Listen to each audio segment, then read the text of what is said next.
Good afternoon, Miss Rema. Good afternoon, ma'am. Okay, Miss Rema, can you tell me about yourself? Yes, ma'am. I'm Rema D. Eborde, married to Mr. Albert Eborde, with a 3 kids, a resident of Malanao, Lando, and college. Okay, I have few questions for you to answer, so let's start. Why do you want to work as a maid? Because to support the education of my children, ma'am. Okay. Why you choose Malaysia when there is a lot of other country? Because Malaysia and Philippines are the same time, and it is near.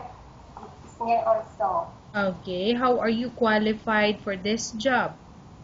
Because I'm honest and hardworking, ma'am. Okay, may I know what is your education level is? College level. Okay, what is your recent working experience, or what was your work experience before? As a housemaid, ma'am. Have you worked abroad before? No, ma'am. Do you have experience of taking care of baby? Yes, ma'am. From Monday. Okay. How about elderly? Do you have experience? Yes, ma'am. My father. Okay, how old is your father? 55, ma'am. 55 years old. Okay, do you have any other special skills? Cooking, laundry, ironing, and gardening. Okay. Are you willing to learn new skills? Yes, ma'am. Are you willing to work with a family where the mother-in-law or any relatives stay together? Yes, ma'am. Currently, are you still working now? No, ma'am. Do you know how to cook? Yes, ma'am. What sort of food can you cook? A Filipino food like adobo, sinigang, and mechado, caldereta, asitagas. Okay. Are you aware that you will have to do washing, cleaning, ironing, and cooking? Yes, ma'am. From all the house chores like cooking, cleaning, ironing, and washing, which do you like most? Cooking, washing, ironing. Okay. If ever you were selected to work in Malaysia, who will take care of your kids? My mother, ma'am. You are not allowed to use handphone or cell phone during working hours. Yes, ma'am. You are only allowed to use handphone or cell phone after you finish all the works and when going to bed. Yes, ma'am. You are strictly needed to surrender the handphone to your employer in the morning, and your employer will return back to you once you're going to bed.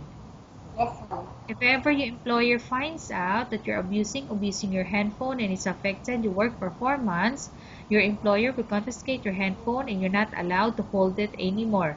Instead, your employer will allow you to call to your family 3 times in a month. You're only allowed to bring normal phone and you're not allowed to bring smartphone. Are you agreed for the terms and condition? Yes, ma'am. Are you agreed to the rules and regulation for the handphone? Yes, ma'am. How many years is the contract as you agreed and understand? 2 years, ma'am. Okay, 2 years. Can you describe for me your ethics or your attitude? I'm a honest, hardworking, polite, and industrious. Okay. How can you assure to us that you will work hard in Malaysia? What will you do? I work hard because I don't want to disappoint my employer. Okay. Can you promise not to use the telephone without the permission of your employer? Can you promise? Yes, ma'am. Okay. Can you promise not to put on makeup but to dress properly while work? Yes, ma'am. Okay, can you promise not to ask for advance salary from your employer under any circumstances? Yes, ma'am. Okay, can you promise not to invite friends and relatives without the consent of your employer? Yes, ma'am. Do you have I'm sorry. Do you really understand of the rules and regulation of the agency? Yes, ma'am. Do you pay any placement fee for you to come to Malaysia to work as a maid? No, ma'am. Do you have any history of sickness, example breast cancer or any other illness? No, ma'am. Do you suffer from any skin diseases, allergy, or physical defect? No, ma'am. Have you suffered from any serious illness? No, ma'am. Do you smoke? No, ma'am. Do you have any tattoo in the body? No, ma'am. Do you take any prohibited drugs before? No, ma'am. Have you undergone any operation or surgery? No, ma'am. Okay. Are you medically fit? Are you fit to work? Yes, ma'am. Are you in any medication? No, ma'am. Are you allergic with any food? No, ma'am. Are you prepared to work for the employer of any race? Yes, ma'am. Are you prepared to eat the type of food taken or given by your employer? Yes, ma'am. Okay. Are you afraid of being left alone in the house? No, ma'am. Are you afraid of dogs or other pets? No, ma'am. Can you promise to work according to instruction from your employer? Yes, ma'am. Do you have any immediate family working in Malaysia? No, ma'am. Okay, Miss Rema, we have finished our question section. Let's go to case study. I have a case study for you and I want you to answer me truthfully.